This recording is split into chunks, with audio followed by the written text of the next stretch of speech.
Primer punto, la gracia desborda el pecado.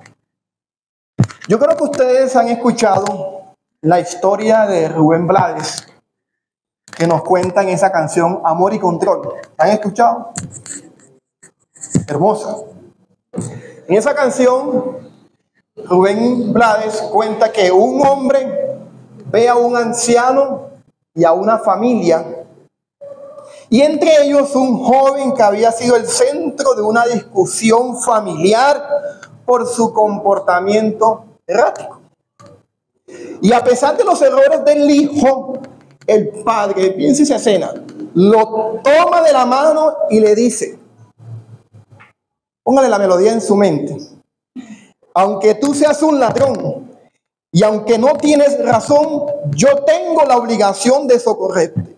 Y por más que nos abuses, la familia y yo tenemos que atenderte. La canción resalta algo muy profundo, que el amor de un padre no tiene límites, no importa cuántos errores haya cometido el hijo. Cierto que es así, los padres que están aquí presentes entienden a Rubén Blades y me están entendiendo. No tiene límites el amor de un padre hacia sus hijos, no importa los errores que haya cometido. La familia sigue allí con los brazos abiertos, dispuesta a ofrecer perdón y restauración. Díganme amén. Amén. Y yo creo que algo parecido, pero más profundo, es lo que dice Pablo en los dos primeros versículos que leímos, al explicar que la gracia sobreabundó el pecado.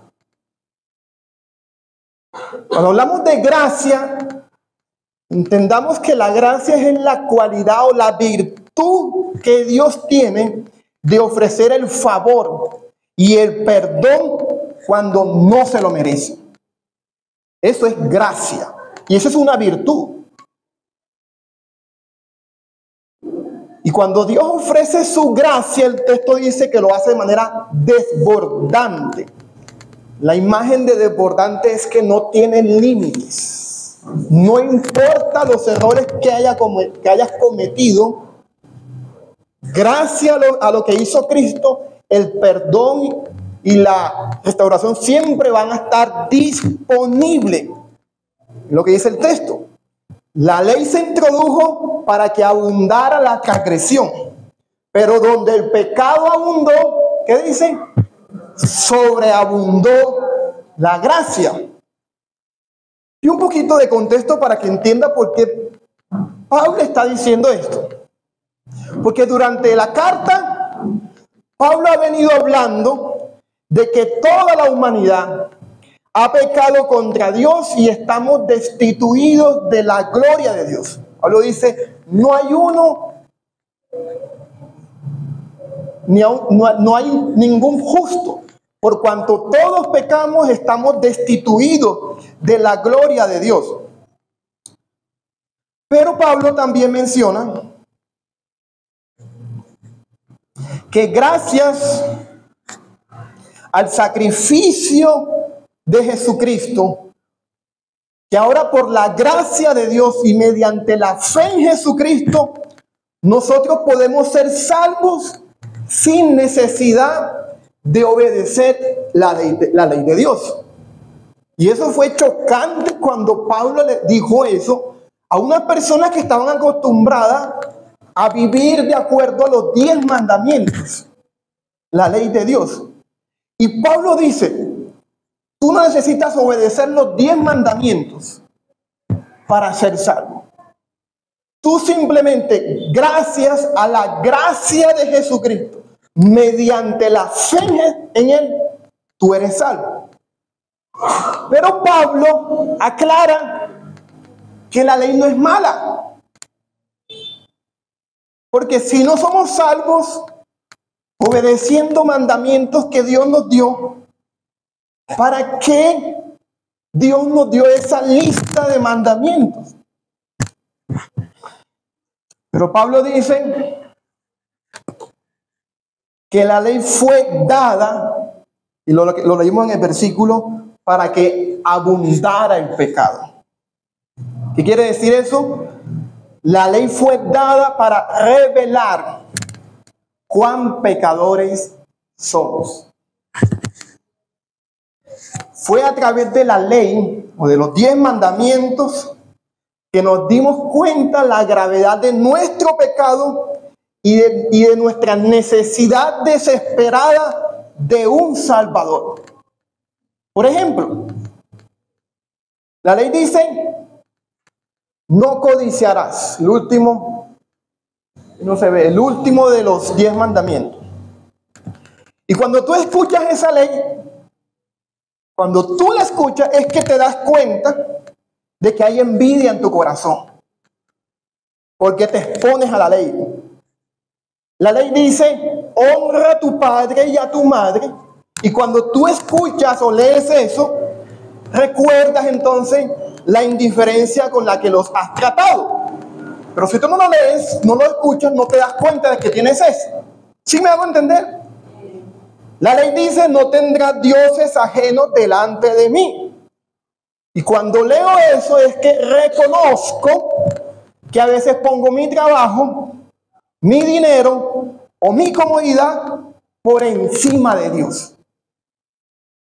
Poner dioses delante de Dios no es simplemente una imagen. Es poner cualquier cosa, dedicarle todo tu tiempo, toda tu fuerza, toda tu energía a algo diferente que no sea Dios. O desplazar a Dios fácilmente por eso. Entonces, cuando yo leo eso, la ley es como un espejo que nos muestra cuán sucio estamos. Nos confronta con la verdad, nos deja sin excusa y nos cierra la boca. Nos revela que no somos buenos y que estamos profundamente heridos y dañados por el pecado y alejados de la gloria de Dios. Entonces, si usted en esta mañana tiene o ha tenido esa idea que yo tuve por mucho tiempo, de que no soy tan malo porque me comparo con personas peores que yo, en comparación con mi vecino, en comparación con el que está en la cárcel, en comparación, no sé, con el X de persona, no soy tan malo. Si usted ha tenido o tuvo esa idea como yo la tuve, yo le invito a mirar simplemente los 10 mandamientos. Usted mira los 10 mandamientos y verá que también es como yo. Un miserable, pecador, necesitado de un Salvador, porque no puedo entrar al reino de los cielos. ¿Cuál es el primer de los 10 mandamientos? No tendrás dioses ajenos delante de mí. Ya con ese mandamiento ya quedamos ponchados. Por ahí escucho una expresión. Uno se pregunta: ¿siempre has puesto a Dios primero en tu vida? No, Señor.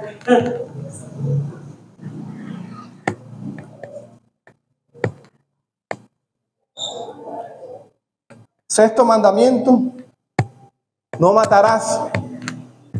¿Alguna vez has matado a alguien? Dice: de esa me salvé porque no he cometido homicidio. Pero Jesús dijo que el principio detrás del mandamiento no matar es lo que hay en el corazón. Y cuando tú le dices a una persona idiota, tonto, estúpido, bobo, le haces así, Jesús dice: estás cometiendo homicidio. Porque el homicidio no es solamente el acto de quitar la vida, es lo que hay en tu corazón. No voy a seguir hablando de todos los 10 mandamientos, pero creo que con esos 2 mandamientos nos damos cuenta que no somos tan buenos. Pero aquí viene lo glorioso. Y lo glorioso, Pablo dice: Donde abundó el pecado, ¿qué pasó? Sobreabundó la gracia. Dile al que tiene a tu lado: donde abunda el pecado, sobreabunda la gracia. O sea, Dios no se limitó a señalarnos solo el problema del pecado. Él nos ofreció la solución al darnos su gracia de manera desbordante a través de la muerte y resurrección de Cristo. Qué hermoso eso, ¿verdad? Cuando usted mira la cruz y la tumba vacía, nos recuerda la victoria de la gracia sobre la muerte y el pecado. Cuando usted mira la cruz y la tumba vacía, eso nos recuerda que donde abundó la condenación, sobreabundó el perdón eterno. La resurrección es la evidencia de que el pecado no tiene la última palabra. La tumba está vacía. Es la prueba de que no hay pecado tan profundo, ni herida tan grande, que su gracia no pueda alcanzar, sanar y transformar. Díganme un amén. Porque tal vez estás aquí luchando con una culpa que arrastras desde hace años, convencido de que Dios no podrá perdonarte. O quizás cargas con una herida emocional que todavía sangra. Una traición, un abandono, una pérdida. O puede que sientas que tu vida no tiene rumbo, que estás vacío, estás atrapado en una rutina sin sentido. Te sientes vacío emocionalmente. Sabes que la vida no puede consistir en: me paro a las 5 de la mañana, me voy a trabajar, llego a la casa cansado, atiendo, no sé, a los niños, hago el aseo, me duermo y otra vez hago lo mismo. La vida no puede ser esa rutina. Y te sientes solo. No, tú no fuiste creado para ser esclavo de un trabajo. Dios te creó con un propósito eterno y no lo has descubierto. Lo cual está en Cristo Jesús. O puede ser que como cristiano te has enfriado espiritualmente y no sabes cómo volver.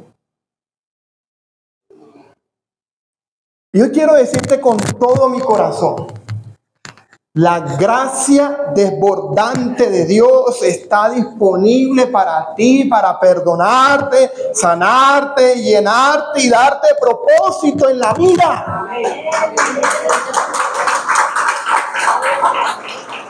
No porque lo merezcas, sino porque Cristo resucitó y venció todo lo que te separaba de Dios. Solo acércate a Él. Él ya dio el primer paso y ahora te está esperando con los brazos abiertos.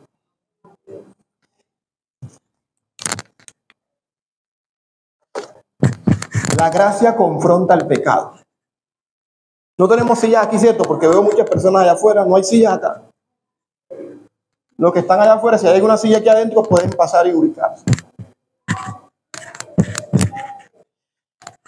Dice el segundo punto, que después de Pablo decir que donde abundó el pecado, sobreabundó la gracia, Pablo anticipa una pregunta lógica pero peligrosa. ¿La notaron? Capítulo 6, versículo 1. ¿Qué pues diremos? ¿Continuaremos en pecado para que la gracia abunde? De ninguna manera. Porque los que hemos muerto al pecado, ¿cómo viviremos aún en él? Pablo anticipa una pregunta que puede venir en la mente de algunos. Si Dios es tan bueno perdonando, hombre, ¿por qué no seguir pecando? De todas maneras me va a perdonar. Démosle más razones para seguir mostrándonos su amor. ¿Cierto? Si Él desborda su gracia cada vez que pecamos, Él nos perdona, hombre. Pequemos, recemos y empatemos. Pero si notan el grito que sale del alma de Pablo, de ninguna manera, no lo piense, eso es imposible. ¿Por qué? Porque los que hemos muerto al pecado, ¿cómo viviremos aún en él? Oiga esto, la gracia no es excusa para seguir pecando. Es un llamado urgente a dejar de pecar. Amén. Y aquí está nuestro segundo punto.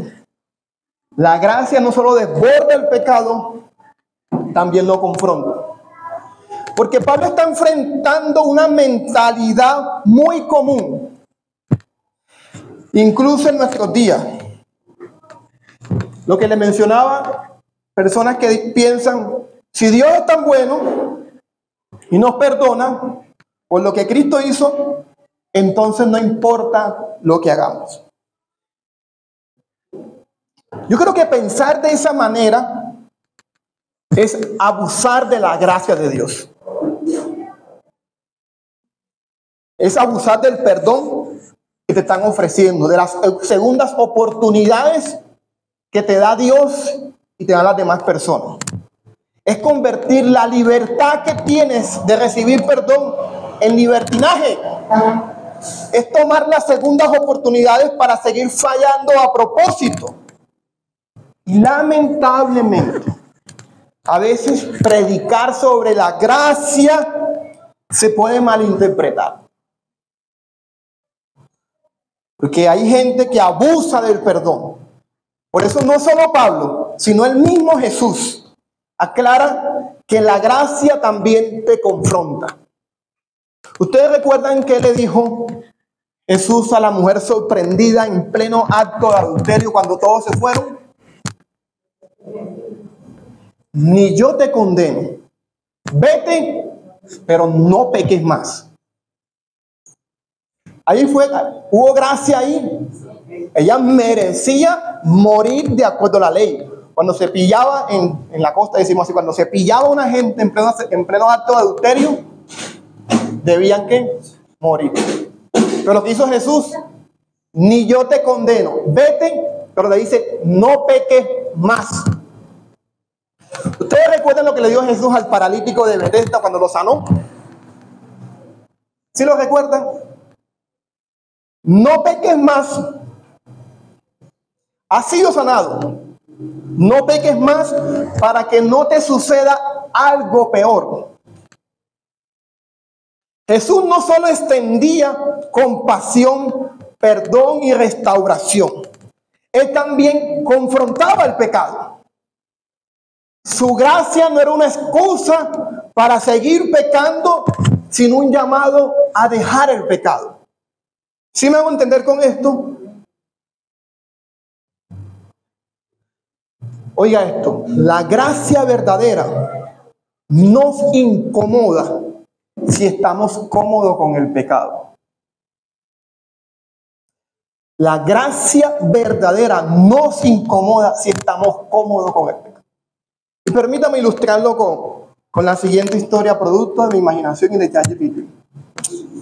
Laura es una joven de 15 años que últimamente no se ha portado de la mejor manera.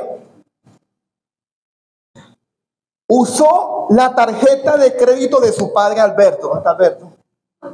Por ahí. Sin permiso para hacer una compra en línea. Cuando su padre se enteró, decidió abordarla con calma. En lugar de enojarse, inmediatamente se acercó a ella y le habló con amor y firmeza. Laura, sé lo que hiciste. ¿Tú hablas así más o menos? Él es Rolo. No me sale el acento. No me mientas. Lo que realmente me duele no es la compra, sino que no hayas sido honesta conmigo. Te amo profundamente Y lo último que quiero es que sigas alejándote de la verdad. ¿Por qué no me contaste lo que pasó? ¿Qué está pasando en tu corazón? Laura, sorprendida por la serenidad de su padre, comenzó a llorar. No por miedo al castigo, sino porque sentía que su padre la estaba mirando con una gracia que la desarmaba. Sabía que lo que había hecho estaba mal, pero el amor de un padre la hizo sentir culpable de una manera que no lo esperaba. Laura dice, ¿te dice papi o papá? Papá, lo siento mucho. No quería mentir, pero tenía miedo de lo que me dirías o de tu reacción. El padre, con ternura, la abrazó y le dijo, te perdono, Laura, pero no quiero que sigas viviendo en esta mentira. El perdón no es para que sigas haciendo lo mismo, es para que aprendas a vivir con honestidad. Quiero que sepas que puedes confiar en mí, pero también quiero que aprendas a decir la verdad. Esa es la mejor forma de vivir y yo estaré aquí para ayudarte. Ese día Laura experimentó lo que muchos no entienden de la gracia. Un amor que te confronta y no te alcahuetea. Un perdón que te incomoda y no te deja seguir igual. Una misericordia que te llama al cambio. Esa historia ilustra muy bien que la gracia no es excusa para pecar, sino un llamado para dejar el pecado. Pero lamentablemente hay gente que abusa de la gracia. La toman como una señal de debilidad y una excusa para seguir pecando. Y es la preocupación que tiene Pablo. Gente que cree que puede seguir pecando porque el papá siempre le va a hablar así. Siempre lo va a perdonar.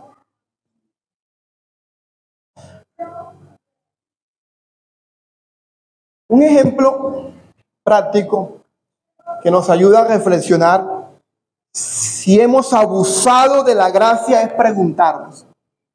Pregúntate, ¿alguna vez tu pastor, un familiar, un amigo cercano te ha hecho una exhortación? ¿Sí? Si no te han hecho exhortaciones porque no te quieren. Qué miserables somos cuando no tenemos personas que nos exhorten y nos corrijan. Qué miserables somos porque no se preocupan por nosotros. ¿Tienes a alguien que te haya hecho una exhortación? Desde el púlpito, sentado, se ha sentado contigo. La pregunta es, ¿cómo respondiste a esa exhortación? ¿Cómo respondiste? Cuando tu pastor, tu esposo, tu esposa, tus padres o cualquier amigo cercano se sienta contigo y en un tono pastoral y firme te confronta con tu pecado y te incomoda, pero decide ser indiferente y negligente a la exhortación, entonces has abusado de la gracia.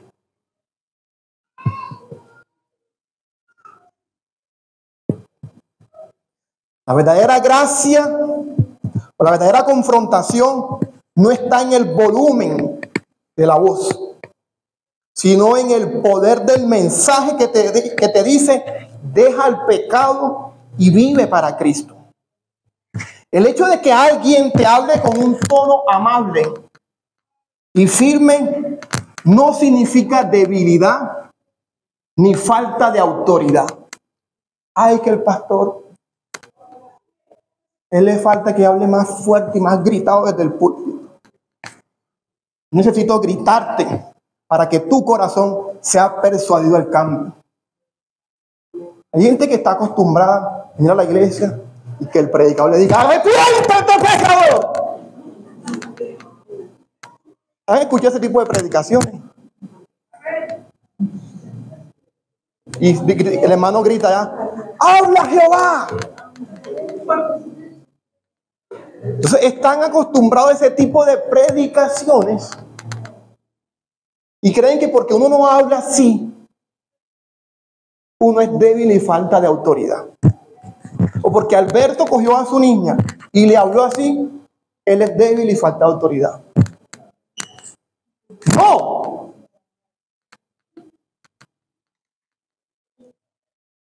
La verdadera confrontación no está en el volumen de la voz, sino en el poder del mensaje que te dice, deja el pecado y vive para Cristo. Pregúntate en esta mañana, ¿estás abusando de la gracia de Dios? ¿La estás usando como una excusa para justificar tu falta de compromiso, tu negligencia o tu pasividad? Quizás piensas que como Dios me perdona y me entiende, yo puedo seguir con esta actitud rebelde o indiferente sin importar lo que otros piensen de mí. Tal vez pienses que Dios te entiende. Él sabe lo duro que ha sido tu semana o la vida para ti. Y por eso no te va a pedir tanto. Él sabe hasta dónde puedo llegar. Hablando de los compromisos y las exigencias que Dios pide para seguirlo. Él sabe hasta dónde puedo llegar. Y aunque eso parece razonable, puede ser una forma sutil de abusar de la gracia. Porque la gracia no es una palmadita en el hombro que nos dice, todo está bien. Sí, no pasa nada, tranquilo, yo te entiendo. No, la gracia es una mano firme que te levanta diciendo, ven a mí, pero ven para cambiar. La gracia de Dios es un llamado al cambio, no una licencia para permanecer igual. La verdadera gracia te transforma.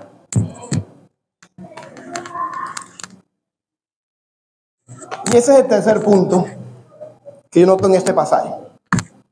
Porque al partir del versículo 3 al versículo 5, Pablo usa la imagen del bautismo para explicar el efecto transformador de la gracia de Dios. La gracia es desbordante. Siempre está disponible. No importa lo que hayas cometido. No importa las heridas que tienes. Hay un Dios que murió en la cruz para perdonarte, sanarte y darle propósito a tu vida. Pero esa misma gracia te incomoda y te confronta. Si quieres sanar cosas en tu vida, ven a mí y deja tu pecado. Pero ¿cómo? Voy a dejar mi pecado si esto es más fuerte que yo. Yo me bauticé en el 2000, en el 2010, me bauticé, 2011, 24 de abril de 2011, tenía 21 años. Yo me convertí o decidí tomar la decisión de seguir a Jesús un 24 de septiembre de 2010 y 6 meses después, yo dije, quiero bautizarme. Y desde, ¿cuántos años fueron? 2010 hasta 14 años, ¿cierto? 14 años. Desde esa fecha, la gracia que recibí me sigue transformando. Me sigue transformando.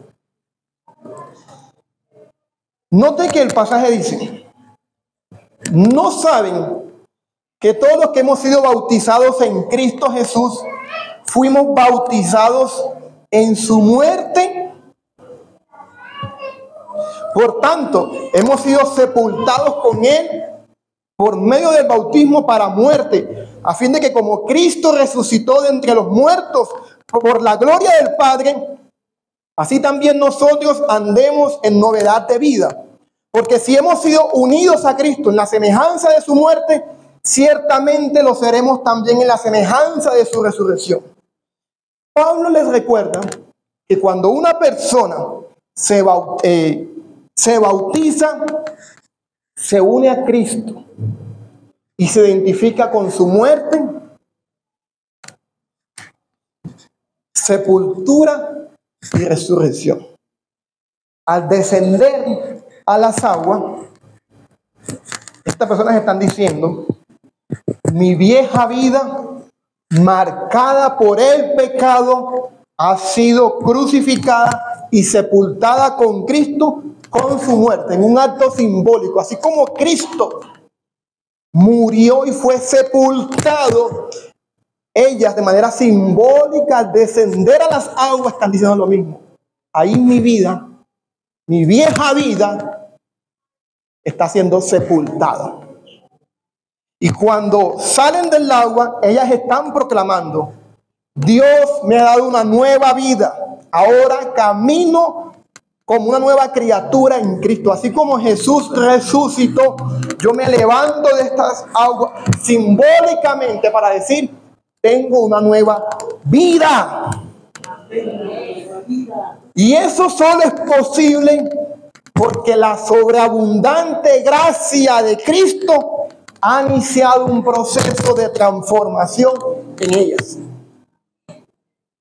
Porque la única explicación coherente y lógica o razonable para que alguien decida bautizarse y declarar públicamente que es un seguidor de Jesús es que la gracia de Cristo lo ha tocado, lo ha inquietado, lo ha quebrantado y lo está renovando desde adentro. Porque no es fácil tomar esta decisión. Ahí tuvo que hacer algo la gracia de Dios, ¿cierto? Los que ya pasamos por eso, ¿verdad? Y permítame explicarlo relatando un poco el trasfondo histórico y cultural de la práctica del bautismo. Porque según el libro de Hechos, cuando una persona se bautizaba, oiga esto, no lo hacía para recibir la salvación en ese momento. Ellos aquí no están recibiendo la salvación. También para las visitas que por primera vez ven esto. Porque ya la salvación la recibieron cuando pusieron su fe en Jesucristo. Ni tampoco ellos están haciendo eso para decir públicamente que no van a volver a pecar. Porque seguimos luchando contra el pecado mientras estamos viviendo en este mundo. No nos bautizamos porque vamos a cambiar, sino porque queremos decir al mundo que Cristo ha comenzado a cambiarnos. Así que el bautismo es un mandamiento de Jesús donde declaramos públicamente que hemos decidido seguirlo y que Él está obrando en nuestras vidas. Oiga esto, porque el Nuevo Testamento dice que cuando una persona ponía su confianza en Jesús como su Señor y su Salvador y se arrepentía de sus pecados, se bautizaba para anunciarlo públicamente.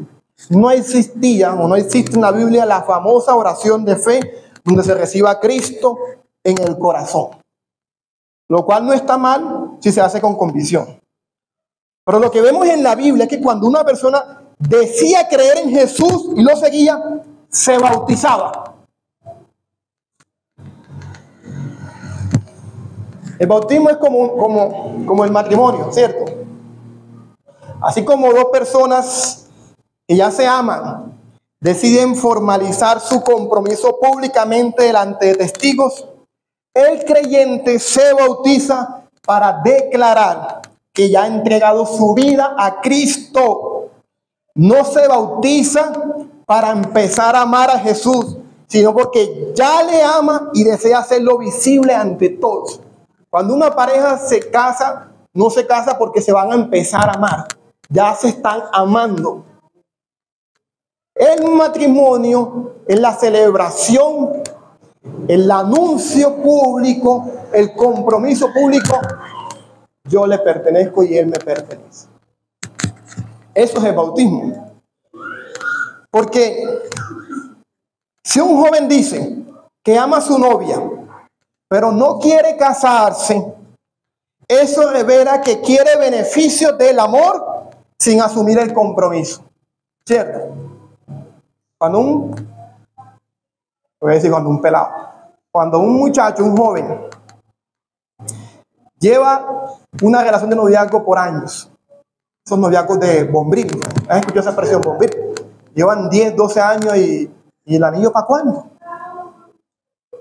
Eso está revelando algo. Puede ser que haya inmadurez. Puede ser que no tiene las cosas todavía básicas, porque no tengo que tener casa, finca, carro y moto para tomar ese paso. Pero puede ser que la relación no es en serio. Yo no quiero comprometerme públicamente. Puede ser. Yo creo que cuando alguien dice creo en Cristo, pero no quiere bautizarse, está evitando el compromiso público que Jesús le pidió. Es como el noviecito que no quiere dar el siguiente paso en la relación, que nada más quiere los besitos, la agarradita de mano. Son cristianos, nada más se agarran la mano, la agarradita de mano, el besito y ya.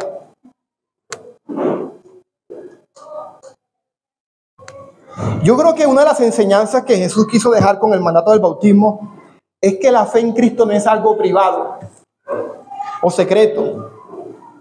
Es algo que debe ser vivido y demostrado ante el mundo. Bautizarse en la antigüedad y hacerlo hoy sigue siendo un acto de valentía. Porque al bautizarnos estamos diciendo sin miedo ni vergüenza que los placeres del mundo y los deseos de la carne ya no tienen dominio sobre nosotros. Estamos declarando públicamente que Cristo es ahora nuestro Señor y Salvador y que nuestra lealtad no está en lo que el mundo ofrece, sino en lo que Él ha hecho por nosotros. Ya no le debo lealtad a los placeres del mundo, a los deseos de mi carne, le debo lealtad a Cristo que se entregó por mí en una cruz cuando yo no lo merecía. Él pagó una deuda por mí. Yo no puedo vivir para Él. Por eso pasaron 6 meses y yo quería gritarlo al mundo. Quiero bautizarme. Y se burlaban mis compañeros de trabajo. Vea, fanático, religioso. Pero no entendían lo agradecido que estaba en mi corazón, cómo me había atravesado la gracia de Dios, que yo no entendía como un joven inseguro, que luchaba con la soledad. De repente Cristo vino y lo abrazó, lo sanó y le dio un propósito. Un joven que le costaba hablar en público, le dio propósito en la vida de vivir para los demás. Eso me atravesó el alma. Y Dios me lo decía cuando cantábamos. Ustedes saben que Dios usa las letras de las canciones. Ahorita vamos a cantar una canción que Dios usó para convertirme.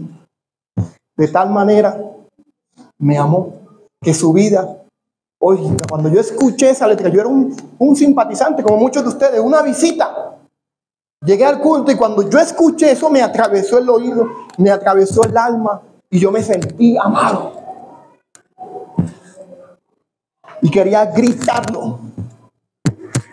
El bautismo es nuestro sí acepto a Cristo delante de todo. Así que para quienes se bautizan como iglesia, los felicitamos por la valentía de decir públicamente sí a Cristo. Los felicitamos.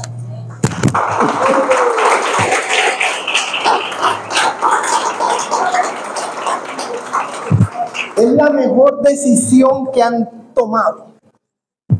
No solo porque sus pecados serán purificados simbólicamente, porque también reciben una familia en la fe que los va a acompañar a caminar con Cristo. no vas a caminar solo. Qué difícil es caminar solo con mis cargas. No tengo con quién desahogarme, pero la iglesia es la comunidad en la que tú puedes venir a soltar tus cargas y a que te acompañen en tus luchas. Y cuando tú te bautizas, estás diciendo públicamente: me añado a la familia de Dios. Y por eso la felicitamos. Para la visita, el mismo Cristo que inició en ellas un proceso de transformación y les dio una familia en la fe para acompañarla, lo quiere hacer contigo. Si no has entregado tu vida a Cristo, hoy puede ser ese día de salvación.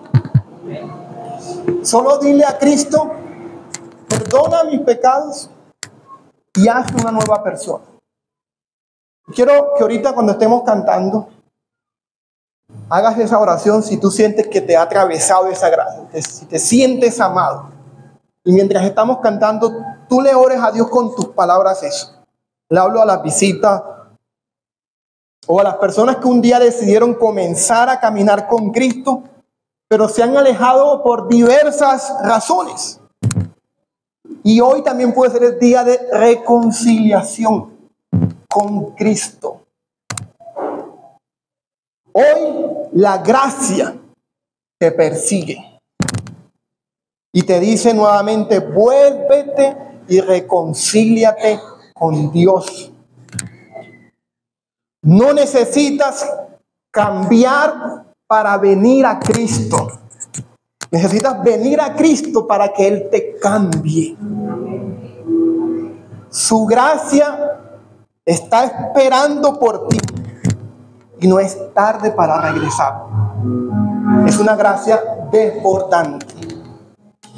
Y para la iglesia, quiero recordarles que la gracia no solo te salvó, también te está transformando. A través de cada predicación o exhortación pastoral, no la tengas en poco. La gracia de Cristo desborda el pecado, lo confronta y lo transforma. La verdadera gracia nos impulsa a la santidad, no a la complacencia.